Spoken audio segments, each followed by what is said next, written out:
Jadi ini memang benar-benar perang agama bagi Islam.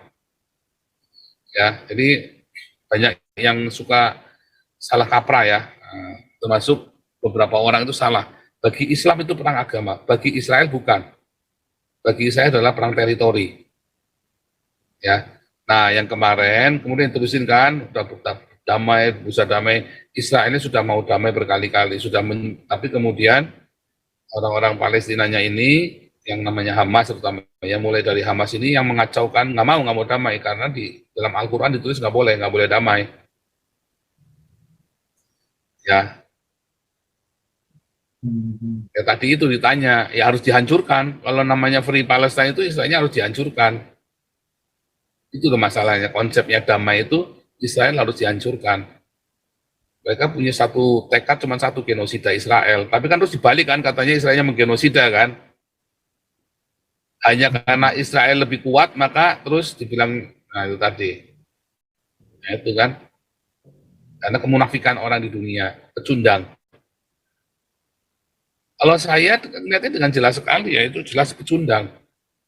Mereka kasih 27 miliar dolar tiap tahun, ya sebesar APBN-nya Indonesia, bahkan lebih besar.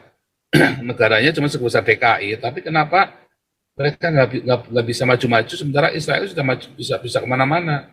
Ya, karena mental pecundang tadi.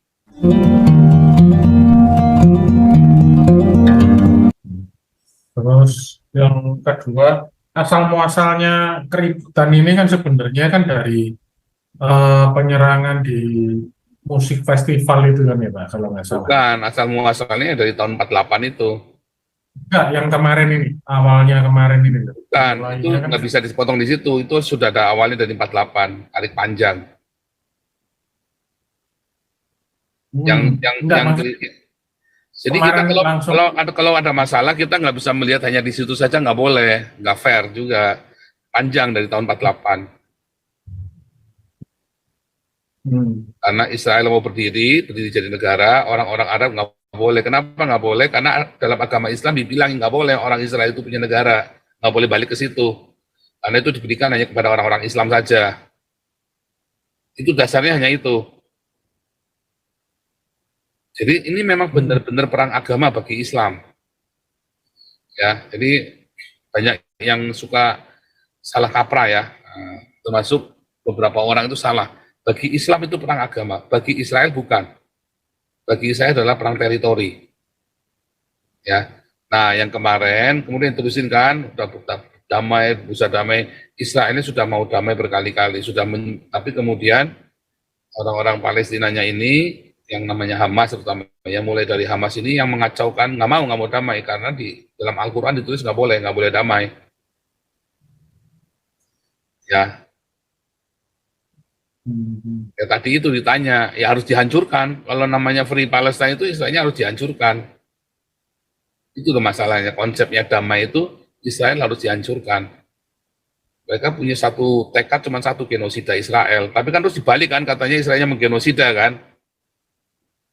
Hanya karena Israel lebih kuat, maka terus dibilang, nah itu tadi. Nah itu kan, karena kemunafikan orang di dunia, pecundang. Kalau saya lihatnya dengan jelas sekali ya, itu jelas pecundang. Mereka kasih 27 miliar dolar tiap tahun, ya sebesar APBN-nya Indonesia, bahkan lebih besar. Negaranya cuma sebesar DKI, tapi kenapa mereka nggak bisa maju-maju sementara Israel sudah maju, bisa kemana-mana? Ya karena mental pecundang tadi, mental Islam, mental pecundang. Ya, ngemis-ngemis ke Eropa, setelah sampai Eropa mereka mau ganti syariat Islam, ya kan? Nah, banyak orang Kristen juga punya mental seperti itu ya, anak di framing sama Islam. Makanya orang-orang begitu akhirnya doanya nggak dijawab sama Tuhan. Ya beberapa orang ya kalau datang sama saya minta ini enggak, karakter kamu yang harus dirubah. Banyak orang ya karakter yang belum dirubah sehingga dia tidak sukses hidupnya. Karakter ya, mental pecundang itu loh. Jadi apakah Allah tidak menjawab doanya? Enggak jawab doa. Sebagian besar orang-orang beragama ini ya mereka bisa berhasil ya karena mereka harus memperbaiki ininya mereka, karakternya mereka. termasuk orang Indonesia. Saya pun sama ya, saya dulu begitu, saya juga baru sadar. Saya juga baru sadar berapa tahun yang lalu ya. Kenapa tuh sudah naik di atas, jatuh lagi, udah naik, jatuh lagi. Karena karakternya, nggak disiplin. Kemudian setelah saya tahu, saya bertobat, saya mulai susun karakter, saya bangun kembali, konstruksi, ya sampai sekarang ya nggak jatuh-jatuh. Ya kan? Karena disiplin. Gitu ya, karena disiplin. Terutama dalam hal kekudusan ya. Terutama dalam hal kekudusan. Banyak orang Kristen, asal enak dikit, terus dia lupa, berzina, cabul dikit lah. Nah, itu masalahnya ya. Bahaya orang itu apa? Yang suka mengerikan itu percabulan ya. Percabulan itu yang akan menghancurkan urapan dalam seketika, nah, langsung habis. Nah, hati-hati.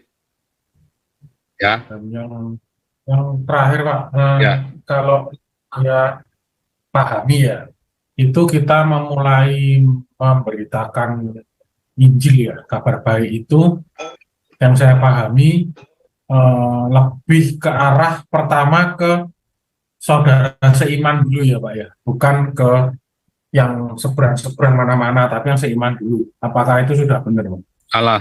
Sudah. Memberitakan Injil ya sama orang yang belum kenal Yesus. Kalau memberitakan orang merasa iman, ya bukan memberitakan Injil. Enggak, maksudnya yang seiman kan di sekarang ini banyak yang walaupun kita bukan istilahnya mau curi domba, bukan ya Pak. Curi domba coba dibawa kemana? Kan gitu kan. Cuman lebih ke arah mengajak, memberitahu, oh yang benernya begini, yang benernya begini. Sedang rata-rata kan lebih ke pendeta ngomongan gitu. Salah ya, salah.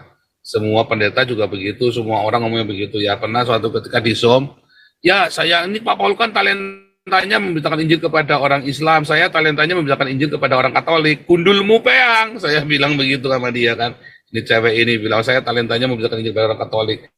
Mana ada orang Katolik itu percaya Yesus, nggak perlu kamu. Ya, tapi kan orang Katolik salah. Siapa bilang salah? Siapa bilang orang Katolik salah? Enggak ya, orang Katolik nggak salah ya, saudara ya. Nggak salah. Jadi Anda jangan sok-sokan lebih hebat daripada orang Katolik ya. Tidak ada satupun pendeta Protestan yang punya pelayanan sehebat Mother Teresa dan Paus Francis. Belum ada, ya, tidak ada. Ya, belum ada. Ya, nggak ada sekuku hitamnya lah. Rata-rata pendeta Protestan itu belum ada sekuku hitamnya Mother Teresa sama Paus Francis. Gitu ya Daniel ya. Memberitakan Injil itu kepada orang yang belum mengenal Yesus. Tiap hari kita harus memberitakan Injil. Makanya dengan berdiakonia itu termasuk memberitakan Injil. Tetapi harus dengan perkataan juga, dengan perbuatan dan perkataan. Lalu kepada saudara seiman, kita saling menguatkan. Jadi tiga-tiganya itu harus dilakukan setiap hari. Bukan prioritas, nggak ada prioritas, nggak ada. Tiga-tiganya dilakukan setiap hari.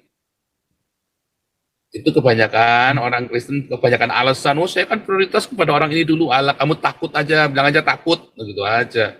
Kalau kamu punya takut, berarti kamu sebenarnya belum lahir baru. Nah itu loh, kita nggak mau jujur kalau kita takut sebetulnya memberitakan Injil pada orang Islam kan. Oh iya, kita nggak takut, saya juga dulu takut, oh saya emang ngaku aja dulu saya takut. Ya memberitakan Injil, terus saya SMP kelas 3 saya nekat, saya berkobar-kobar saya nekat, mau digaplokin saya di pinggir jalan ya, mau digaplokin sama orang Islam tuh saya SMP kelas 3, ujung lagi saya kurus ya kan, kurus klempeng dulu saya itu 40 kilo, sekarang mas 100 kilo ya, orang menampok saya tak tabrak, dulu saya 40 kilo nekat tuh saya memberitakan Injil di terminal bis Tegal itu ya, terminal lama dulu masih lama. Dulu saya memberitakan Injil di sana, di stasiun kereta ya, memberitakan Injil saya, dibagi traktat, naik beca, saya kasihkan traktat ke tukang beca, naik bis, ngamen ya, ini lagu rohani terus bagi-bagi traktat. Gitu. Nah sekarang caranya lebih elegan ya, melalui Facebook, melalui media sosial, saya kasih tampak muka dong, belajar, jangan nyerang Islam. Beritakan Injil tanpa harus kalian menyerang Islam. Kalau Yang boleh nyerang Islam cuma saya, karena saya kebal hukum. Kalian nggak boleh. Ya, memberitakan Injil. Kalau takut bilang saja takut Tuhan, beri aku keberanian. Itu. Jadi jangan buat alasan. Itu pendeta-pendeta memang biadab ngajari jemaatnya, nggak jujur ya kan pendeta-pendeta. Oh jangan, kita kan harus berhikmat bro. Berhikmat dulu mau peyang. Berhikmat buat ibu jemaatnya, saya bilang begitu kan. Gitu ya. Itu Pak Daniel. Thank you, Pak. Ya, Ellen, silakan Bu Ellen. Shalom Pastor dan Halo. Pastor, saya mau tanya sehubungan dengan yang kemarin pemuritan itu ya, kan terakhir ada satu orang ibu yang tanya tentang mimpi itu Pastor ya.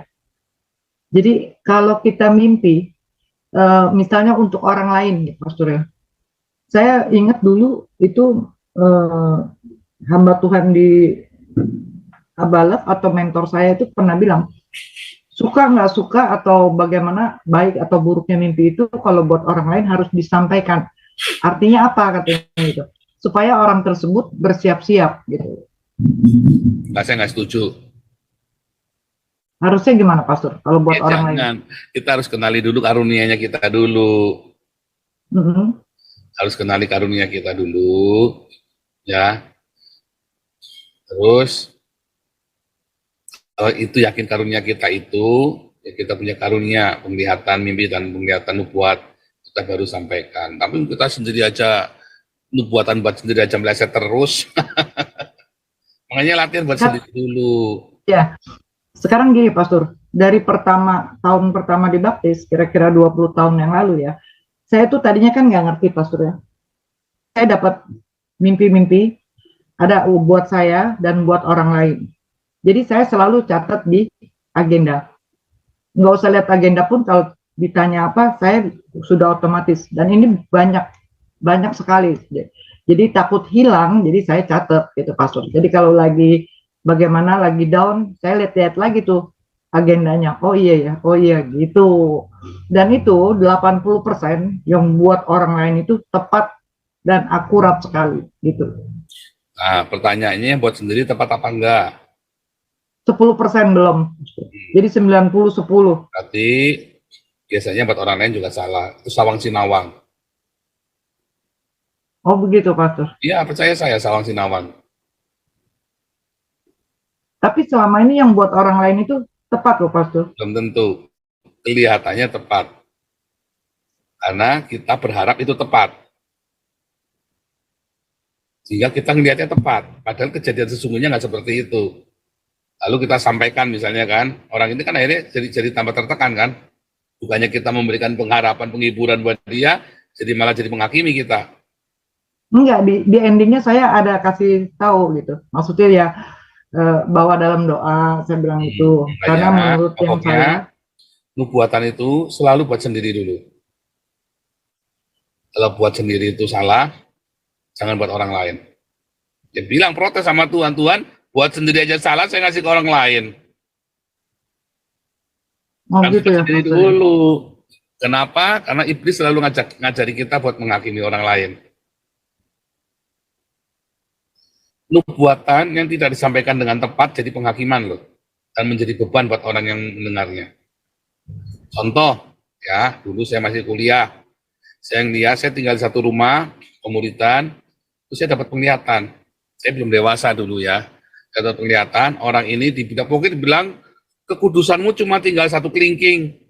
Saya kan bingung lah, saya bilang sama adiknya, kok aku dibilangin begini, kakakmu kekudusannya tinggal satu kelingking ya. Saya nggak tahu orang ini lagi ribut. Lalu geger satu gereja, lalu orang ini diskors gara-gara omongan saya tadi. Saya itu nyeselnya minta ampun loh.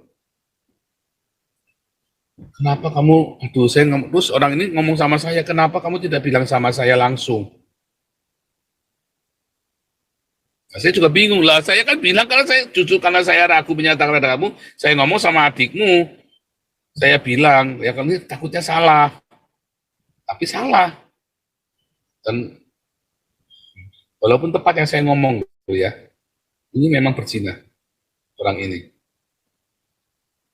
Pastor, kan beda bernubuat dengan dapat penglihatan. Saya Ya, bukan saya dapat bernubuat penglihatan. loh Pastor. Saya dapat penglihatan itu, saya dapat penglihatan dengan satu kekhususan dengan kelingking. Jadi saya ngelihat kelingking begini, yang ini najis, ini cuma tinggal satu kelingking begini. Namanya penglihatan kan begitu kan, aneh-aneh begitu kan. Iya. Nanti saya ngomong sama adiknya, salah, nggak boleh. Ya, nah kemarin yang saya cerita tentang CKI, Ketus Agung itu ya, itu belum kejadian ribut-ribut, saya ngomong buruan sama Ibu Tina. Itu kasihan sekali Ibu Tina ya, waktu malam itu kasihan sekali. Saya ngomong. Jadi Ibu Tina, ya tadi yang Bu Ellen bilang, jadi bisa bersiap-siap. Tapi saya sudah dewasa saat itu, untuk menyampaikan itu. Tina, minta maaf saya ya, ini saya dapat. Jadi saya kasih yang menguatkan, dan saya kasih yang kabar baik sama kabar buruk, ya begitu kan. Iya Paul, bener ya, aku lagi mumet ya Paul. Tapi saya cerita, dia tahu ya. Nah, Bu Tinanya sudah dewasa sebetulnya, Bu Tina sudah ngerti. Jadi kayak peneguhan saja. Jadi siap-siap, bener ya, gas pecah 3 gerejanya. Terus saya langsung ngomong sama yang lainnya kan, saya dekat baik sama yang pecahan putus, saya dekat baik-baik, kenal baik-baik. Kamu tuh nggak boleh keluar dari sini loh, sebetulnya Tuhan bilang nggak boleh keluar dari sini loh. Saya sudah ngomong sama mereka juga. Tapi itu tadi ya, namanya hamba-hamba Tuhan ini kadang-kadang bisa salah, ya, bisa salah. Tapi paling tidak sudah saya sampaikan waktu itu, ya sama orang-orang yang dekat sama saya tentunya ya. Itu kan nggak apa-apa. Kadang-kadang walaupun itu salah, Tuhan izinkan terjadi. Bukan dosa juga, bukan, supaya sama-sama belajar. Tapi saya sampaikan karena ya saya merasa diberkati oleh pelayanan mereka dulu. Ya, saya banyak dipulihkan ya dalam komunitasnya mereka. Jadi saya sedih waktu mereka bubar itu, saya sedih. Dua-duanya baik sama saya sedih jadinya ya. Dua-duanya baik, dan dua-duanya sampai sekarang juga masih baik ya. Ya pokoknya ya mungkin Tuhan punya pekerjaan yang lain yang lebih. Ya kita nggak tahu apa yang terjadi, tapi itu yang saya sampaikan, bukan itu jelek ya. Misalnya contoh seperti itu. Tapi dulu yang pertama kali saya nyampaikan dengan tidak dewasa, salah. Jadi sebaiknya jangan. Sebaiknya konsultasikan dengan penatua dulu. Nah nanti didengarkan dulu. Ya nanti saya ngomong, jangan langsung tembak orangnya. Ya, makanya di sini tidak boleh penubuat langsung di forum. Mau nyampe penubuatan berapa kali dulu ya nekat ya, langsung stop, jangan ya. Kan sudah saya bilang kalau penubuat mesti ngomong saya dulu. Itu kenapa? Karena roh nabi tunduk sama nabi. Kalau roh nabi tidak tunduk sama nabi, maka itu bukan dari Roh Kudus. Ya itu nanti ada kelas profetik lanjutannya ya, panjang banget itu keterangannya, nggak cukup waktu cuma 5 menit 10 menit, nggak cukup. Oh, itu adanya di profetik ya, Pastor? Ya? Iya, ada di kelas profetik, kita ada kelas profetik, tapi ini udah pertemuan keempat soalnya ya. Ini kelas baru aja nanti. Bu Ellen nggak ikut ya? Saya maunya tahun depan, Pastor. Oh, maksud iya. saya mau pelajarin lagi yang ke-1 dan yang kedua tentang penginjilan dan apologet. Karena untuk kelas profetik memang harus menguasai dulu materi evangelis dan apologet. Ya, saya mau ulang-ulang. Karena ekstrim ya, karena saya belajar di kelas profetik itu saya ekstrim sekali, sama dengan kelas apostolik ya. Bedanya di kelas profetik ini memang potensi kalau salah, aduh bisa jadi sesat. Namanya kelas profetik ini saya tunda sudah 2 tahun ya. Sudah saya tunda 2 tahun karena saya sendiri takut ngajarinya. Cuman melihat komunitas kita berkembang, maka saya memulai kelas profetik ini karena komunitas kita berkembang. Marcel, Franciscus. Makasih, Pastor. Ya, Bu Ellen. Jadi kau bilang kau menang debat lawan domba yang sesat. Kau bilang banyak yang tobat